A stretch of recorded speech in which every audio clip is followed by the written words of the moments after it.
Oi, pessoal, acho que estamos ao vivo. Se não estivermos, alguém me avisa aqui no chat. Mas eu sou a Camila, eu sou morena, tenho cabelo cacheado, curto, e tô com uma camisa de jeans. E eu estou aqui com o Fábio, que está de Boa, camiseta, cara.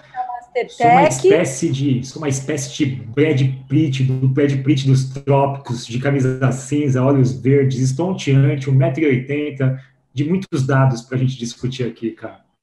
Perfeito, Fá.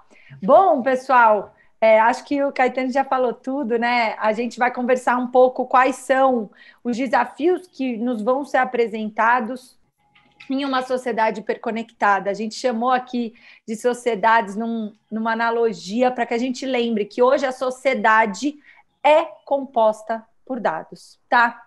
Queria apresentar também o que compõe a minha personalidade com a do Fábio em uma escola. A Mastertech, em última instância, é uma escola que flui, que vem tentando ocupar esse espaço de disseminação de conteúdo de forma acessível e disponível em muitos meios, né? Quando a gente começa a refletir sobre os últimos 5 anos de história da Mastertech, a gente percebe que dá para fazer educação de muitas formas diferentes, né?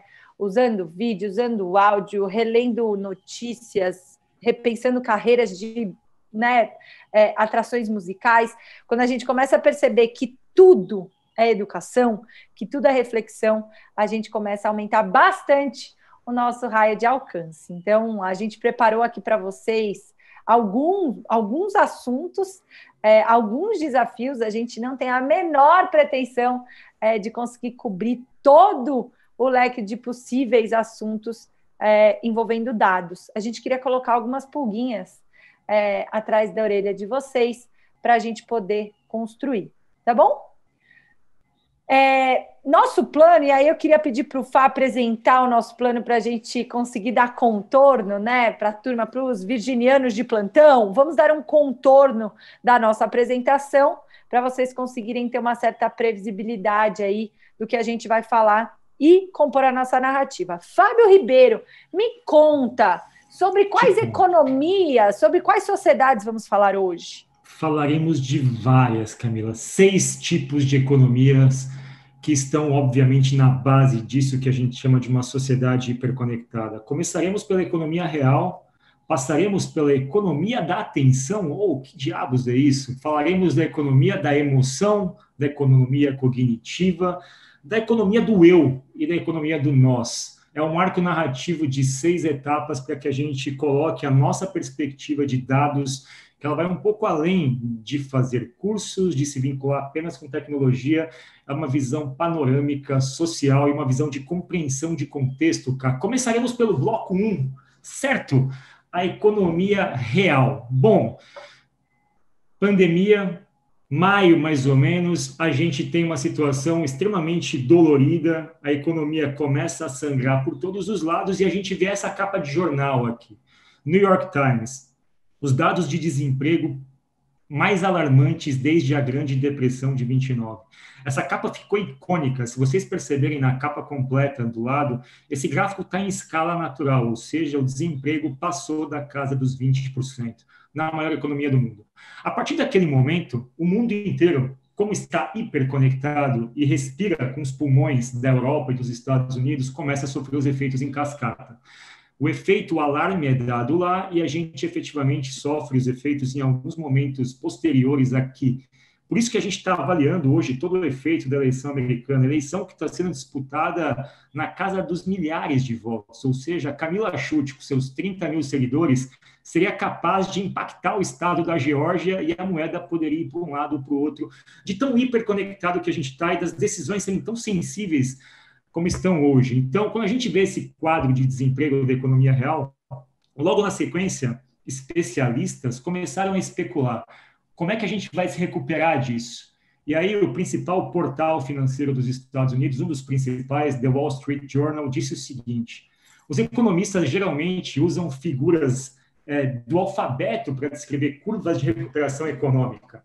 ou seja, a economia vai se recuperar no formato V, que a gente tem uma queda vertiginosa seguida de uma subida e uma recuperação vertiginosa, a queda vai ser em L, ou seja, eu vou cair para nunca mais voltar.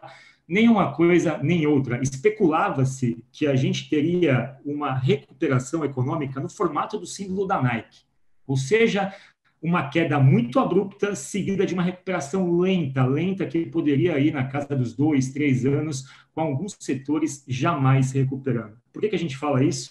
Quando a gente fala de hiperconexão e de dados e de modelos de dados, é importante que a gente compreenda o nosso cenário, mas a gente compreenda tudo aquilo que é colateral ao nosso cenário. Ou seja, o que acontece na nossa economia particular se empresas aéreas quebram? O que acontece com o mercado de turismo se as empresas aéreas quebram? O que acontece com o comércio, com a logística, se tem algum impacto na Ásia, se os portos fecham? O que acontece com o ciclo produtivo e distributivo? Quando a gente fala de hiperconexão e a gente fala de modelagem de sistemas de informação e de dados, é preciso que a gente compreenda também contextos econômicos. Essa é a economia real. Não tem como a gente navegar nessa sociedade sem ter um mínimo de inteligência econômica, social, panorâmica que seja. Todo o assunto importa. Quando a gente discute a eleição americana, está distante do Brasil. Por que a gente discute isso?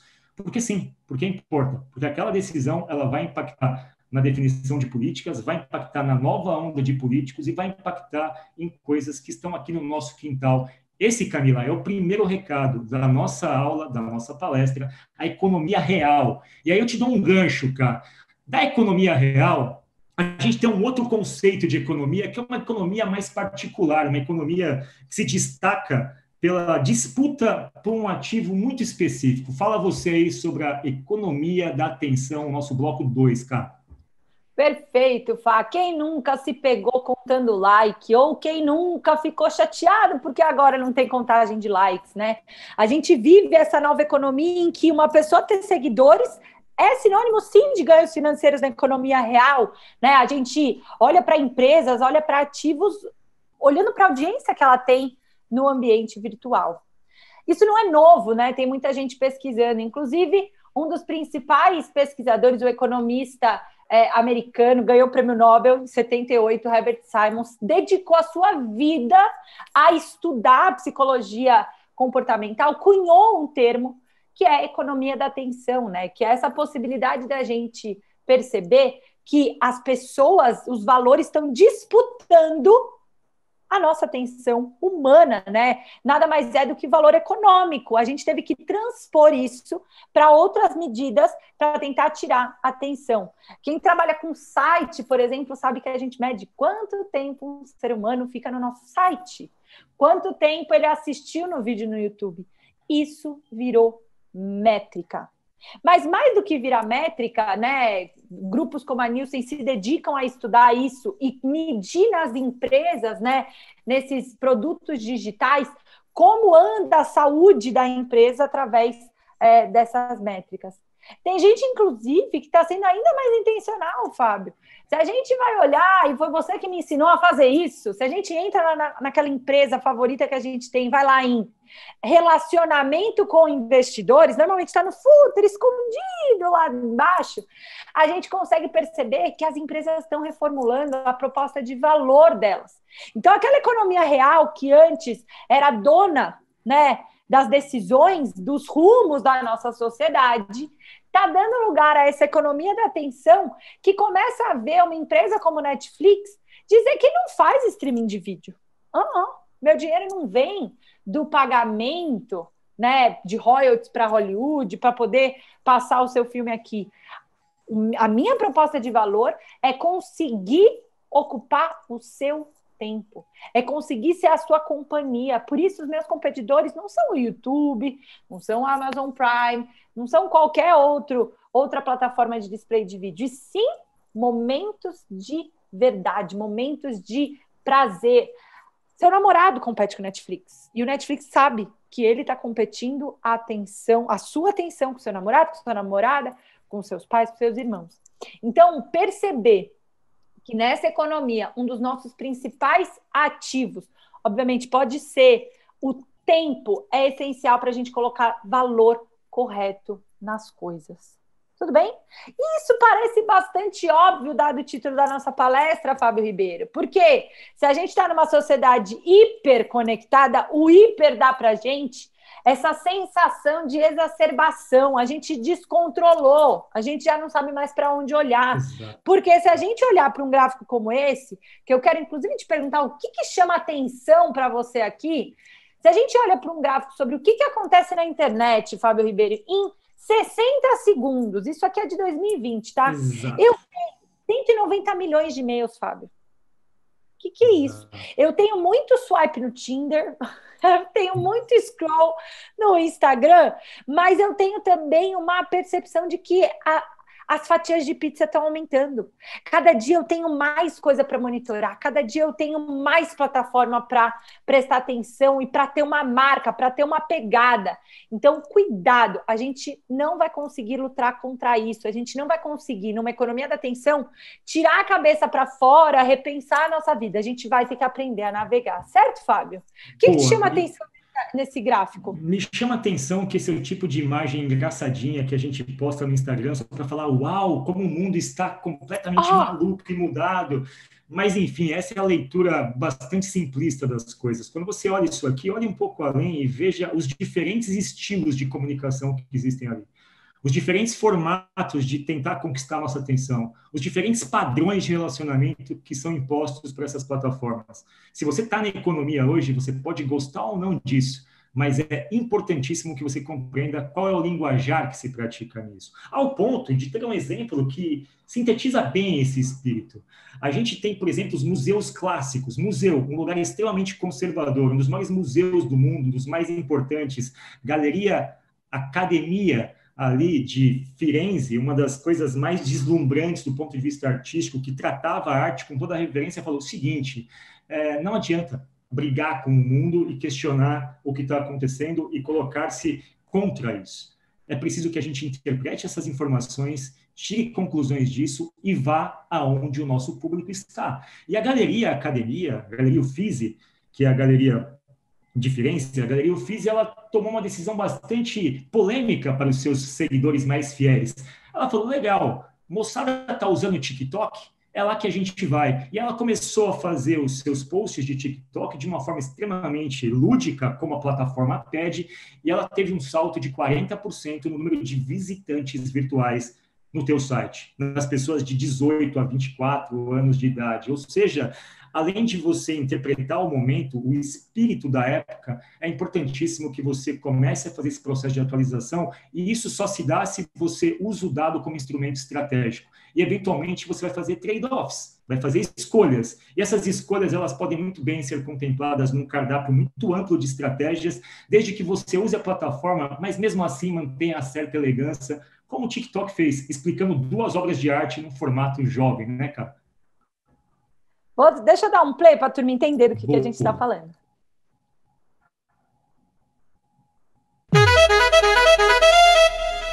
Laura! Laura! Divina! Eccomi amore, dimmi! Sono io la divina! Sono io e basta! Parece piada, mas é estratégia, Camila Schutt. Parece uma grande brincadeira, mas simplesmente é uma estratégia sagaz de você compreender toda essa informação disponível e tirar disso algum tipo de movimento estratégico. Da mesma forma que as pessoas brigam pela nossa atenção e a gente tem aquela miríade de estratégias, também tem gente preocupada com contramedidas, ou seja, se as pessoas estão sendo assediadas nessa economia da atenção e tudo é baseado na concepção do algoritmo que segue a tudo e todos e a todo momento, a Apple, por exemplo, falou, legal, eu vou me posicionar de um lado aqui, que é o seguinte, se você tem um dispositivo Apple, iOS, um MacBook, um iPad ou um iPhone, eu te darei, em breve, a opção de você desligar esse sensor que te persegue. Ou seja, se você assim quiser, o meu sistema operacional vai te permitir desligar comunicações de rastreabilidade. Por quê? Porque para a Apple, ela sacou o seguinte, olha, é legal a gente, enfim, ter essa conveniência, ter essas oportunidades, mas há quem esteja, palavras de baixo calão, de saco bem cheio de ser perseguido pela cultura do algoritmo. Então, a gente tem, de um lado, quem lute pela nossa atenção e tem quem já comece a partir para um outro lado e oferecer privacidade como um ativo. Nasce, portanto, uma economia de blindagem da nossa atenção. Ou seja, o mundo é pendular. Nasce uma tendência, vem uma contratendência e de equilíbrio em equilíbrio a gente evolui. De uma forma ou de outra, quando a gente avalia esse cenário todo de hiperconexão e de necessidade de capacidade analítica, pensamento matemático, pensamento crítico, pensamento de dados, a gente tem esse gráfico aqui que sintetiza para a gente que as profissões mais buscadas hoje é um gráfico que mostra o volume de busca e o crescimento no percentual de vagas. Vocês vão ver isso com mais calma no material que fica para vocês. Mas os outliers desse gráfico, Camila, quais são os outliers? Quais são as profissões mais buscadas e que mais crescem no mercado e, efetivamente, onde a gente tem o maior buraco de formação estrutural? Perfeito. Se o mundo é um pêndulo, tem que ter alguém para entender onde ele está, né, Fábio? Se a gente olha o eixo da vertical, crescimento e especialistas em inteligência artificial. Está todo mundo percebendo que o humano não vai mais conseguir analisar o tanto de dado que a gente está gerando. Eu vou precisar de máquinas, eu vou precisar de ajuda. Ao mesmo tempo, a que mais tem oportunidade hoje são para analistas de dados, são para humanos que conseguem olhar para esses dados e propor modelagens, sabe? Então, é evidente que a economia da atenção, que a blindagem da atenção e que o volume de dados transformou a forma como a gente consome, como a gente convive. E, principalmente, vai ter que fazer a gente se preocupar com diversas outras coisas que talvez não tivessem tão claras para a gente. Fábio Ribeiro, vamos dar alguns alertas antes de fechar esse bloco? Vamos nessa, vamos lá. A gente falou de economia real, está na economia da atenção, fizemos todo o lance aqui de fazer vocês pensarem no quanto a gente é disputado e nas contramedidas, e tem alguns alertas. Numa sociedade hiperconectada e cheia de dados, alerta 1, desinformação. Temos aqui o nosso grande exemplo de desinformação atual, o nosso Mr. Trump. Os comícios do Trump são uma mentira deslavada, só que a gente, enfim, só tinha inferências sobre essas coisas e não dados reais. O New York Times fez um trabalho brilhante, colocou um discurso do Trump na parede e marcou todas as mentiras em vermelho. Praticamente 3/4 do que o Trump fala num discurso ou são mentiras, ou são fake news, invenções, ou são dissimulações. Mas o Trump, ele é um cidadão como vários cidadãos que habitam esse mundo chamado internet, ou seja, é possível a gente dizer de tudo que a gente lê que existe uma distribuição de mentiras nessa equivalência, ao ponto de terem sido feitas intervenções em Nova York, de fazerem murais, cara, com as mentiras do Trump impressa, ou seja, não é para acreditar em tudo, é para desconfiar, mas isso não basta. Desconfiar vai fazer você efetivamente só um ser refratário. É preciso construir repertório. Quanto mais a gente entende das coisas, mais a gente sabe fazer perguntas corretas, mais a gente consegue conciliar a economia da atenção com os nossos interesses. Alerta 2. É muito possível que, num futuro breve, a gente tenha que lidar com falsificações. Sim, existe uma tecnologia, se vocês não ouviram ao longo do dia de vocês, vão ouvir ainda nas próximas palestras, que chama Deepfake. Já existem pessoas preocupadas que no futuro alguém vai chegar a modificar vídeos históricos e modificar a história que está gravada em vídeo. Ou seja, já existem arqueológicos, arqueologia digital, pessoas preocupadas em criar arcas protegidas por blockchain para preservar a memória da história, para que ninguém a corrompa. Ou seja, nem o passado, nem os vídeos, as imagens do passado estão, obviamente, protegidas. A gente vai ter que começar a interpretar, inclusive, isso. E, no final, a gente vive numa situação que a gente precisa compreender. Se tudo isso que a gente disse gera desinformação e gera essas preocupações, é porque a gente também tem uma pobreza estrutural gigantesca de dados. Naturalmente, somos avessos a cálculos, a matemática, temos dificuldade com engenharias e não montamos boas arquiteturas de dados. Quem diz isso somos nós, mas também pessoas ilustres, como essa Regina Barzilai, professora do MIT, que ganhou o prêmio mais prestigioso de inteligência artificial e que falou, legal, inteligência artificial é muito bacana, mas isso é só uma ponta do problema. Inteligência artificial construída sobre dado ruim é inteligência artificial ruim. Ou seja, economia da atenção, bloco fechado, se preocupem com os alertas, criem repertório para combater desinformação, compreendam as tecnologias para compreenderem efetivamente como elas podem manipular os dados e também compreendam que tudo isso fica mais sólido se você protege e cria boas arquiteturas de dados, cara. Acho que a gente está bem calcado agora para ir para a economia da emoção, Camila Schulte. Ou seja, esses dois blocos já me deixaram estressados. É isso, Fábio, porque se a gente continua sendo humano, nosso hardware biológico não se atualizou na mesma velocidade das tecnologias, né, dos hardwares mecânicos e digitais. Por isso, os nossos próximos 2 blocos vão falar um pouco sobre emoção e cognição. Do ponto de vista de emoção, pessoal, a gente queria repensar aqui algumas definições, né? A gente fala, ai, tô estressado, ai, que saco. A gente não consegue, né? A gente tem uma dificuldade muito grande de dar nome para esses sentimentos, tá? E tem gente que se dedicou à própria vida, né, a escrever o que eram essas definições. Quando a gente olha para estresse, Fábio Ribeiro, tem gente falando que ele é uma composição de aversão à perda e de medo, né? FOMO, Fear of Missing Out, Fábio Ribeiro. Então, se a gente consegue perceber que eu estou vivendo uma economia da atenção, então é óbvio que eu estou perdendo coisas. E eu, enquanto indivíduo, tenho aversão à perda, tá todo mundo estressado, por mais que eu não verbalize isso, certo? Exato, e quando a gente começa a pensar se isso é reflexo dos dias de hoje, é coisa de milênio, é coisa de gente jovem, a gente percebe que numa digressão histórica aqui sobre a história do estresse, nem é tão nova assim, a gente sempre teve, né, essa aversão à perda, a gente sempre teve FOMO. A diferença é que a gente está vivendo na economia da atenção, a gente está vivendo na economia hiperconectada, que exacerba demais esse sentimento, né, Fá? Quer contar um pouco para a gente a história do que é estresse, que definiu essa parada? Que maluco, né? A gente fala de uma economia que passa por uma crise histórica, ao mesmo tempo a gente se posiciona nessa economia e se imagina alvo, né, dessa atenção toda. A gente fala, caramba, isso é estressante, porque ao mesmo tempo eu não quero perder o que está acontecendo, eu não posso perder nada que está no meu feed, porque isso mexe com um instinto muito primitivo, porque eu tenho aversão à perda, eu não posso perder, eu não posso ter menos, então eu quero abraçar o mundo todo, e nesse processo a gente adoece, a gente fica doente. Isso é a mecânica do estresse, criado o conceito do estresse em 1936, ali no meio, no princípio da Segunda Guerra, depois da Grande Depressão, Hans Selye falou o seguinte, olha, isso aqui explica-se dessa forma, só que não é o estresse que nos mata.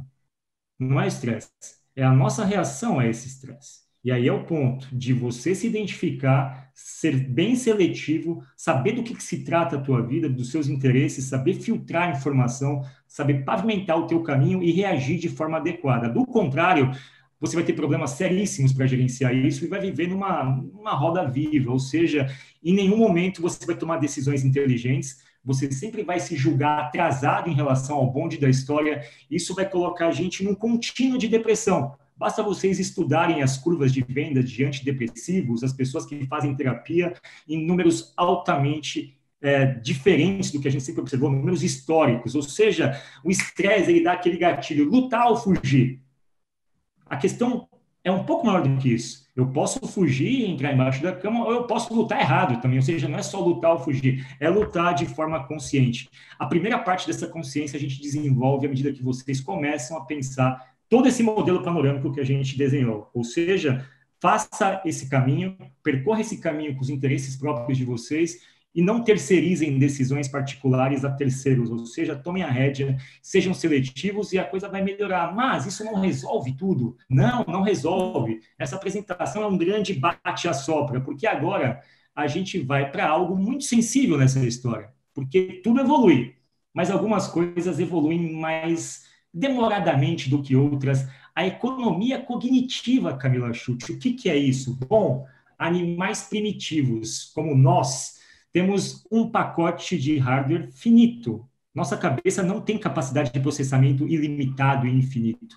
Isso nos satura em algum momento, certo? Isso leva com que a gente desenvolva atalhos cognitivos, ou seja, de forma primitiva, eu desenvolvo alguns vieses ali, viés de disponibilidade, viés de confirmação, porque eu quero efetivamente me conformar que eu tenho as informações necessárias para viver nesse mundo e me confortar com isso. Então, eu tomo decisões precipitadas achando que eu sei mais do que eu realmente sei. Ou seja, a gente tem um pacote que ele é deficitário por natureza, que ele é vulnerável e a gente, de alguma forma, não toma consciência disso no cotidiano. É muito comum a gente sugerir ou presumir que a gente tem muito mais informações do que realmente a gente tem. Isso leva ao fato da gente demorar para se atualizar e tomar decisões em bases falhas. Ou seja, a economia cognitiva, Camila Schutt, diz respeito a gente vigiar todo o meio externo e também entender que a gente tem limitações. A gente não tem capacidade de acompanhar essa evolução do jeito mais pleno possível. A gente é cognitivamente vulnerável.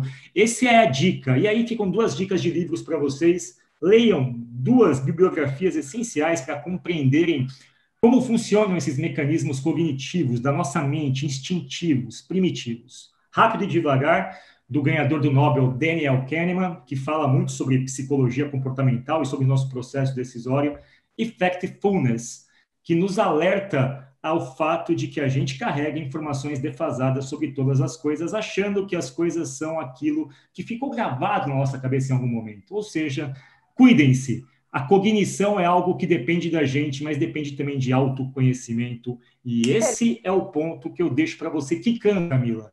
Falamos de economia real, economia de atenção. Falamos de economia cognitiva e economia emocional, porque tudo hoje envolve essa peça única e que exige privacidade e personalização chamada eu, você, ser humano, que é o bloco 5, cara. E para mim, Fá, essa é também uma das formas da gente conseguir se manter são, né, nessa sociedade hiperconectada. É um super desafio falar na primeira pessoa do singular, sempre foi.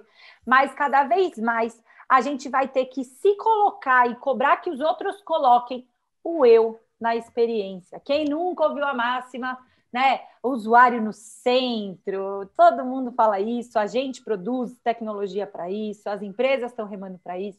E eu acho que o que importa aqui é a gente reconhecer que a gente está vivendo, inclusive, um momento da humanidade em que a gente está começando a ter consciência e recobrar as rédeas dessas decisões. Aonde eu quero estar, por que eu quero estar, para quem eu vou dar atenção.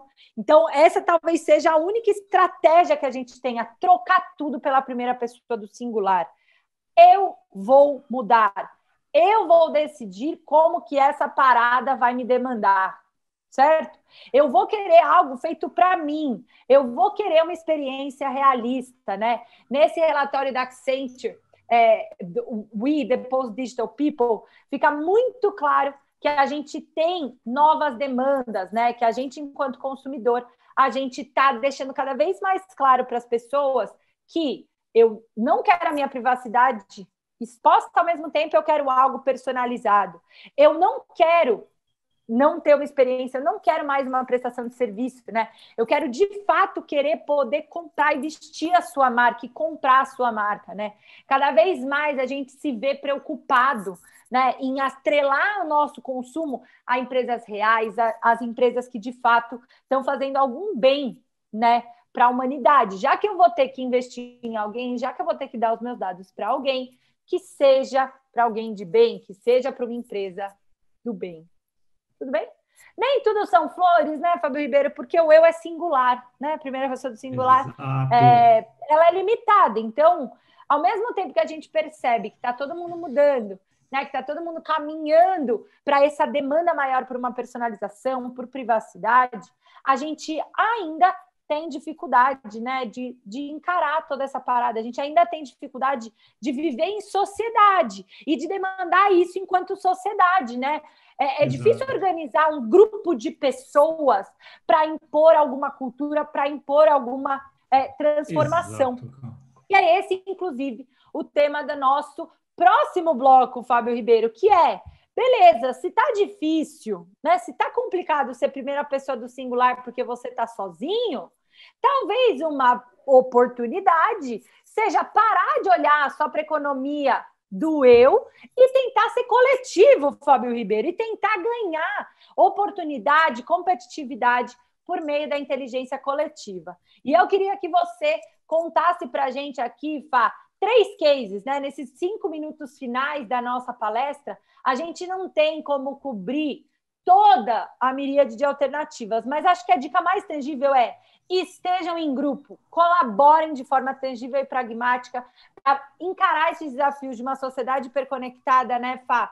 De forma. Exato. Aqui a questão é o seguinte, cara, para encerrar com classe a nossa exposição, a gente parte de uma economia, a gente parte da macroeconomia mundial, a gente conceitua alguns fenômenos, alerta sobre processos de formação, falamos especificamente sobre questões emocionais e cognitivas. Quando a Ká fala do eu e da personalização, é isso, né? Foi legal em algum momento ter opções massificadas, opções que trouxeram para a gente coisas que a gente não tinha. Só que agora é o seguinte, eu sei que você pode mais, eu sei que você pode me dar coisas exclusivas. Só que para que a gente faça isso, para que a gente gere exclusividade, primeiro eu tenho que capturar essas emoções, sentimentos e dados para poder reuni-los e gerar essa inteligência. Só que eu preciso fazer isso em conjunto. A economia do nós pressupõe que a gente faça inteligência coletiva, ou seja, que a gente gere soluções mútuas. E aí os 3 cases que encerram essa apresentação, rapidamente falando, um exemplo do case da Apple, certo?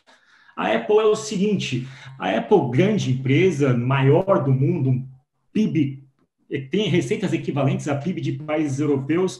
A Apple falou o seguinte, moçada, eu vou convocar aqui um grupo de hackers, de pesquisadores de tecnologia, para invadirem o meu sistema e para poderem fazer qualquer tipo de análise de vulnerabilidade. Ou seja, eu estou querendo vender privacidade para as pessoas que compram os meus sistemas e serviços. Então é o seguinte, eu vou pedir para as melhores pessoas do mercado atacarem o meu sistema para ver as vulnerabilidades, para que eu corrija rapidamente. Olha que interessante isso. Quando você coloca o outro para tentar criticar o seu produto e sistema para que ele melhore, isso dá uma dinâmica de como a gente começa a levar a hiperconexão aos últimos limites para devolver coisas melhores. Segundo caso, um caso de política pública. Política pública usa tecnologia? Sim, Taiwan fez isso. Taiwan, em dado momento, percebeu que não dava mais para eliminar o discurso. Não dava para viver numa sociedade autocrática só baseada na legislação que acontecia nas câmaras. Taiwan fez o seguinte, ela usou as funções disponíveis no meio digital, as tecnologias disponíveis, Typeform, Slack, todas essas coisas que vocês usam no dia a dia, e convocou as pessoas, os chamados hackers cívicos, aquelas pessoas que tinham interesse em debater situações críticas e políticas essenciais para a cidadania, e quis ouvir essas opiniões. E armazenou dados da população toda e criou, a partir desses dados, convergências para a criação de políticas. Ou seja, vamos criar uma ciclofaixa ali em Taiwan, vamos ouvir o que a população acha, vamos ouvir os prós e os contras, vamos ponderar e vamos fazer a melhor lei possível com o que a gente tem disponível de inteligência coletiva. Ou seja, a economia do nós. Eu uso dados que as pessoas me dão e, a partir desse dado, eu construo soluções superiores, que é o mantra do Design Thinking. Por fim, o último caso, os hackers experimentais, porque tudo está conectado, tudo é dado e tudo é informação, assim se você quiser, assim se você enxergar, a gente tem empresas como essa, que é a empresa chamada Happy or Not, uma empresa finlandesa que faz um negocinho estúpido, aquelas plaquinhas que você coloca na saída de banheiro, saída de loja, onde você menciona se você está feliz ou não com um nível de serviço. Imagina que um aeroporto como o de Londres, especificamente, espalhou esses terminais ao longo de toda a experiência dos seus passageiros e consegue coletar real-time percepções sobre níveis de serviços, desde coisas que envolvem segurança até limpeza de banheiro. E mais, o fato de ter um terminal dentro de um espaço de serviço mudou até o comportamento das pessoas que estavam ali, porque elas sabiam que iam ser avaliadas. Essa quantidade anormal, enorme de dados, serviu para os administradores do aeroporto de Londres terem modelos preditivos de quando os problemas aconteceriam, em que momento e como eles poderiam contingenciar isso. Por fim, pessoal, a mensagem que fica é: a gente fala muito sobre uma sociedade hiperconectada e fala muito sobre dados. No final das contas, tecnologia não resolve absolutamente nada se você não tem uma visão sistêmica, panorâmica e responsável sobre as coisas. Ficar efetivamente buscando atalhos vai fazer todos nós sermos praticamente passageiros nesse trem, comprando soluções mastigadas pelos outros e não tendo senso crítico para sequer exigir melhorias, como as que acontecem na Apple, como as que acontecem em Taiwan, como as que acontecem no aeroporto de Londres. Esses são os 6 passos muito singelos e muito resumidos da nossa aulinha de sociedade hiperconectada. Camila Schulte. Estouramos 2 minutos. Fábio Ribeiro. Eu queria passar a bola para Caetano, poder voltar para a nossa conversa, porque eu aposto que temos pelo menos uma pergunta, porque eu e o Fábio a gente fala muito, fala rápido. Toda vez que eu vejo alguém interpretando Libras para a gente, eu falo, meu Deus, essa alma é santa, eu queria muito agradecer. Estou vendo ela, meu Deus, eu queria muito agradecer vocês. Eu também vou mandar, me dá um endereço que a gente vai mandar um presente para você. Você realmente é a mão mais rápida do Oeste. Camila, também estamos escutando? Estamos escutando, sim. Beleza. Aulinha não, né? Aulão. Isso aqui passou por todos os tipos de economia. Foram 6. Para quem está chegando agora, a gente falou sobre economia real, economia de atenção, economia da emoção, economia cognitiva, economia do eu e economia do nós. Bom, surgiram várias perguntas. Eu mesmo estava anotando muitas perguntas para fazer para vocês, mas a gente só tem uma. Então eu trouxe aqui a pergunta da Ana Carolina Prado. Camila e Fábio, estamos começando a falar sobre slow living.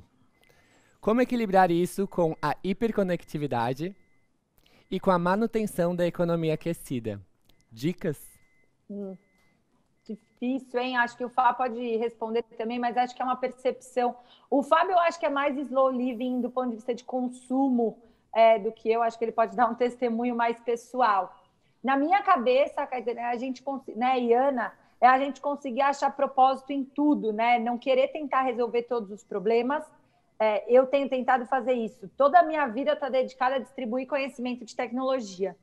As formas, aí eu não sou muito slow, não. Aí tem mais quantidade, tem mais velocidade. Mas tentar se manter, né, resolvendo todos os problemas do mundo, a gente vai hiperventilar, né? A gente vai cansar de fazer isso. Então, eu acho que o equilíbrio talvez venha dessa clareza muito óbvia, né, do que mexe com você. E aí, alternativas tem a milhão, né, numa sociedade hiperconectada. Talvez o slow living eu iria para esse lado, de tentar escolher uma batalha só e tentar seguir. Fábio, o que você acha? Você é mais slow liver do que eu. Eu vou falar rapidamente, mas para a gente praticar slow living, minimalismo, desprendimento, desapego, é preciso um alto nível de sabedoria que geralmente ele vem com dor, vem com você ter visto de perto as coisas como elas são, compreendido aquela mecânica ao ponto de ter capacidade de escolher o seu próprio caminho. Se você está nesse processo, se você de fato viu o que tinha disponível e conseguiu filtrar e achar o teu espaço e praticar uma vida mais mínima, mais slow living, de fato, eu acho que isso é essencial. Isso vai fazer todo sentido, porque faz parte de um processo de descoberta e de conquista, de alguma forma, desse tipo de perspectiva de vida. Agora, praticar uma convenção de slow living, sem sequer saber o que você está abrindo mão ou como as coisas se dão e como elas estão vinculadas, eu acho que é temerário, assim. Eu não consigo praticar qualquer espírito de gestão, eu não consigo praticar cultura ágil simplesmente praticando cultura ágil se eu não entendo as dores que eu posso observar numa estrutura tradicional. Para praticar qualquer tipo de linha, filosofia ou algo que o valha, eu acho que o contraste é essencial, porque do contraste vem a inteligência, da inteligência vem o caminho. Então, eu teria só o cuidado de não abraçar uma linha sem que a gente compreenda efetivamente o que aquilo significa e se a gente fez a leitura correta e se a gente está em paz com aquilo. E estar em paz é menos um estado religioso, espiritual e mais um estado de inteligência e de reflexão apurada, reflexão sistêmica do que acontece e de como a gente se posiciona. Eu invadi aqui. Não sei se a gente respondeu ou confundiu mais. Respondido, Ana. Camila, eu invadi para te ver. Isso é linda. Bem, Eba! gente, mil obrigado para vocês, demais. Eu e a Carol estamos aqui no bastidor, eu não aguentei. Eu entrei aqui para dar uma palavrinha no final. Muito bacana, obrigada, gratidão. E fazer um convite para vocês, vocês têm que dizer que sim, depois a gente discute o que é, pode ser? Combinado, vai lá. Combinado.